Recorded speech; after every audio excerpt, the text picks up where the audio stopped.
National Vaccination Day sa Upol ug El Salvador City sa Misamis Oriental gidagsa sa mga buot magpabakuna.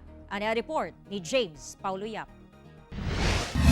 Dako ang kalipay ug pasalamat sa Upol LGU tungod sa positibo nga pagdawat sa mga Upolanon sa 3-day national vaccination. Gani sa tulo ka adlaw nga pagpambakuna, mitala ang Upol Municipal Health Office og 2,432 ka mga vaccinees, diin 2,199 ang first dose ug 233 ang second dose.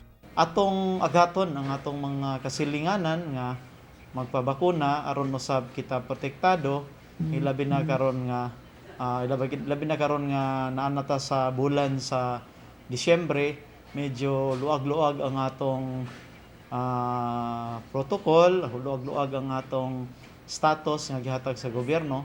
Apan sa unang adlaw sa extension sa National Vaccination Day, wala una nagbakuna ang Municipal Health Office tungod gihatagan una nila og adlaw sa pagpahulay ang mga vaccination teams. Ugmang adlaw sila mo resume. Padayon nga nanawagan ng LGU ngadto sa mga Upolanon nga magpabakuna na aron makabot na nila ang herd immunity.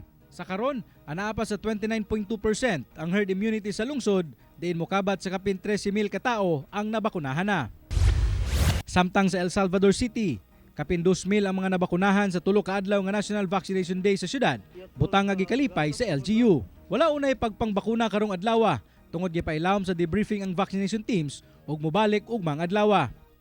Sa kinatibukan, anaa sa 69.7% ang herd immunity sa El Salvador City. Basin mga sunod simana after this extension, basin magbayad na mo, no?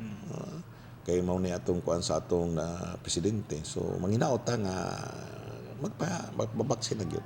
Kauban si Roland Cañas sa kamera. Ako si James Paulo Yap para sa One Mindanao.